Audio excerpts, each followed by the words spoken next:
श्री परमात्मने नमः। जय राम श्री राम, जय जय राम। श्री वाल्मीकि रामायण अयोध्या कांड, सप्तम सर्ग। श्री राम के अभिषेक का समाचार पाकर खिन्न हुई मंथरा का कैकई को भाड़ना, परंतु प्रसन्न हुई कैकई का उसे पुरस्कार रूप में आभूषण देना और वर मांगने के लिए प्रेरित करना। जय श्री राम। रानी कैकई के पास एक दासी थी जो उसके मायके से आई हुई थी। वह सदा कैकई के ही साथ रहा करती थी।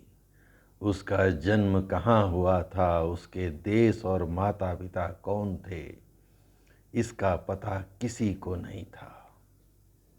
अभिषेक से एक दिन पहले वह स्वेच्छा से ही कैकई के चंद्रमा के समान कांतिमान महल की छत पर जा चढ़ी। उस दासी का नाम था मंथरा। उसने उस महल की छत से देखा, अयोध्या की सड़कों पर छिड़काव किया गया है और सारी पुरी में यत्र तत्र खिले हुए कमल और उत्पल बिखेरे गए हैं। सब ओर बहुमूल्य पताकाएं फहरा रही हैं। ध्वजाओं से उस पुरी की अपूर्व शोभा हो रही है। राजमार्गों पर चंदन मिश्रित जल का छिड़काव किया गया है तथा अयोध्यापुरी के सब लोग उबटन लगाकर सिर के ऊपर से स्नान किए हुए हैं। श्री राम के दिए हुए माल्य और मोदक हाथ में लिए श्रेष्ठ ब्राह्मण हर्ष नाद कर रहे हैं। देव मंदिरों के दरवाजे चूने और चंदन आदि से लीप कर सफेद एवं सुंदर बनाए गए हैं। सब प्रकार के बाजों की मनोहर ध्वनि हो रही है। अत्यंत हर्ष में भरे हुए मनुष्यों से सारा नगर परिपूर्ण है और चारों ओर वेद पाठ का ध्वनि गूंज रही है। श्रेष्ठ हाथी और घोड़े हर्ष से उत्फल दिखाई देते हैं तथा गाय बैल प्रसन्न होकर रंभा रही हैं। सारे नगर निवासी हर्ष जनित रोमांच से युक्त और आनंद मग्न हैं।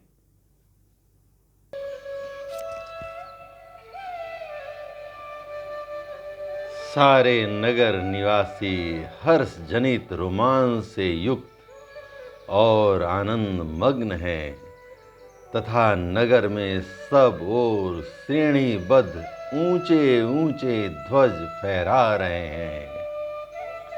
अयोध्या की ऐसी शोभा को देखकर मंथरा को बड़ा आश्चर्य हुआ।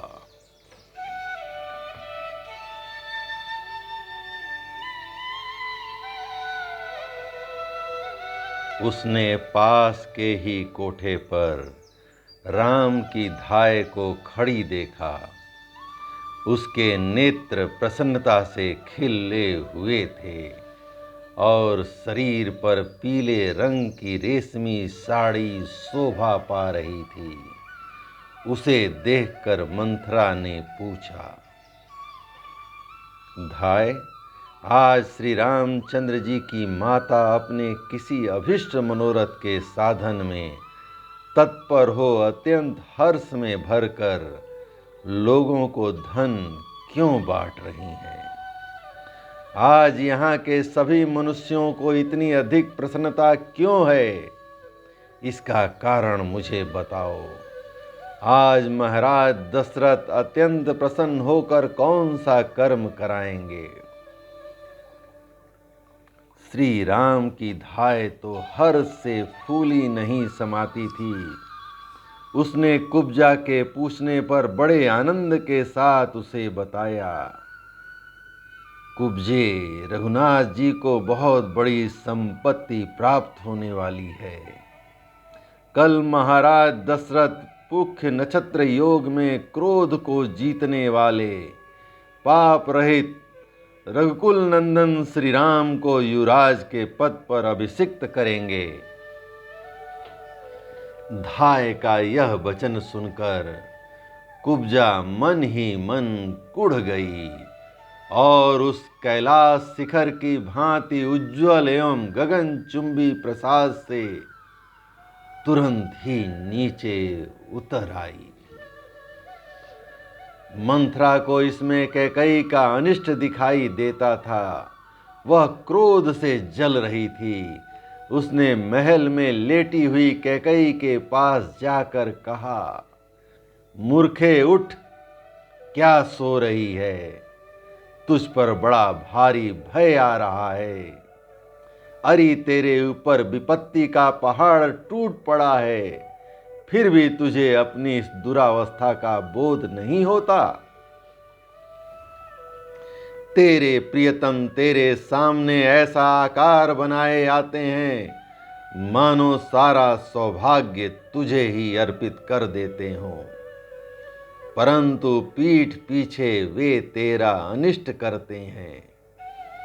तू उन्हें अपने में अनुरक्त जानकर सौभाग्य की डींग हाका करती है, परंतु जैसे ग्रीष्म ऋतु में नदी का प्रवाह सूखता चला जाता है, उसी प्रकार तेरा वह सौभाग्य अब अस्थिर हो गया है, तेरे हाथ से चला जाना चाहता है। इष्ट में भी अनिष्ट का दर्शन कराने वाली रोष भरी कुब्जा के इस प्रकार कठोर वचन कहने पर कैकई के मन में बड़ा दुख हुआ। उस समय कैकई राजकुमारी ने कुब्जा से पूछा, मंथरे, कोई अमंगल की बात तो नहीं हो गई, क्योंकि तेरे मुख पर विषाद छा रहा है और मुझे बहुत दुखी दिखाई देती है तू। मंथरा बातचीत करने में बड़ी कुशल थी। वह कैकई के मीठे वचन सुनकर और भी खिन्न हो गई। उसके प्रति अपनी हितैषिता प्रकट करती हुई कुपित हो उठी और कैकई के मन में श्री राम के प्रति भेदभाव और विषाद उत्पन्न करती हुई बोली, देवी, तुम्हारे सौभाग्य के महान विनाश का कार्य आरंभ हो गया है, जिसका कोई प्रतिकार नहीं है। कल महाराज दशरथ श्री राम को युवराज के पद पर अभिषिक्त कर देंगे। यह समाचार पाकर मैं दुख और शोक से व्याकुल हो अगाध भय के समुद्र में डूब गई हूं। चिंता की आग से मानो जली जा रही हूं और तुम्हारे हित की बात बताने के लिए यहां आई हूं। कैकई नंदनी, यदि तुम पर कोई दुख आया तो उससे भी मुझे भी बड़ा भारी दुख में पड़ना होगा। तुम्हारी उन्नति में ही मेरी उन्नति है, इसमें संशय नहीं है। देवी, तुम राजाओं के कुल में उत्पन्न हुई हो और एक महाराज की महारानी हो, फिर भी राजधर्मों की उग्रता को कैसे नहीं समझ रही हो। तुम्हारे स्वामी धर्म की बातें तो बहुत करते हैं, परंतु हैं बड़े सठ। मुंह से चिकनी चुपड़ी बातें करते हैं, परंतु हृदय के बड़े क्रूर हैं। तुम समझती हो कि वे सारी बातें शुद्ध भाव से ही कहते हैं, इसीलिए आज उनके द्वारा तुम बेतरह ठगी गई हो। तुम्हारे पति तुम्हें व्यर्थ संतावना देने के लिए यहाँ उपस्थित होते हैं। वे ही अब रानी कौशल्या को अर्थ से संपन्न करने जा रहे हैं।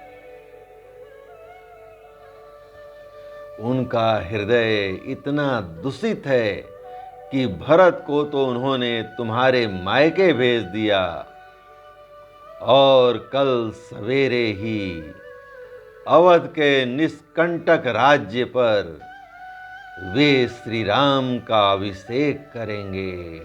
जय श्री राम। बाले, जैसे माता हित की कामना से पुत्र का पोषण करती है, उसी प्रकार पति कहलाने वाली जिस व्यक्ति का तुमने पोषण किया है वह वास्तव में शत्रु निकला।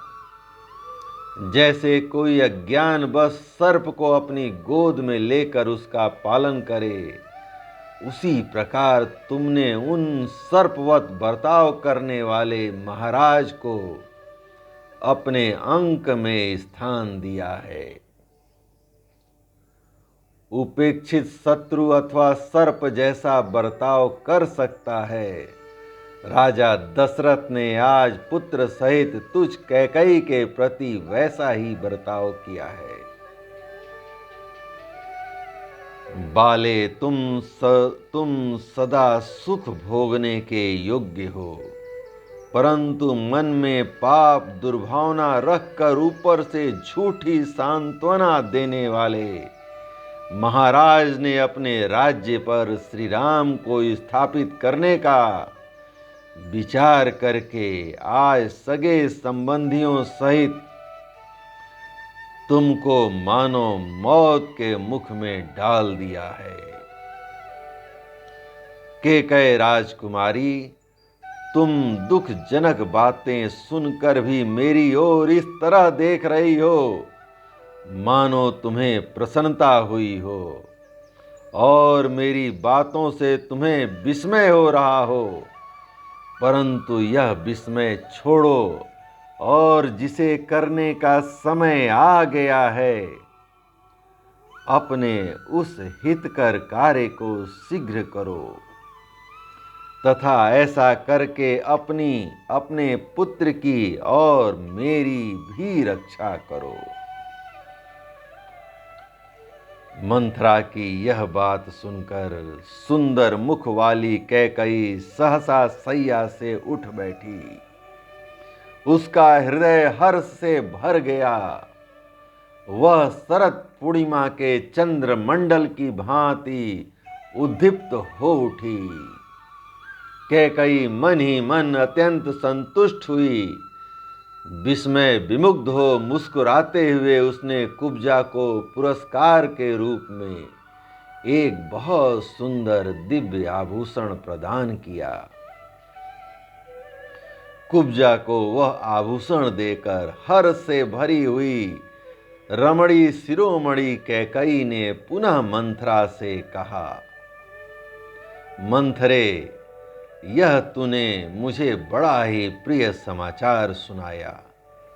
तूने मेरे लिए जो यह प्रिय संवाद सुनाया, इसके लिए मैं तेरा और कौन सा उपकार करूं। मैं भी राम और भरत में कोई भेद नहीं समझती, अतः यह जानकर कि राजा श्री राम का अभिषेक करने वाले हैं, मुझे बड़ी खुशी हुई है। मंथरे, तू मुझसे प्रिय वस्तु पाने के योग्य है। मेरे लिए श्री राम के अभिषेक संबंधी इस समाचार से बढ़कर दूसरा कोई प्रिय एवं अमृत के समान मधुर वचन नहीं कहा जा सकता।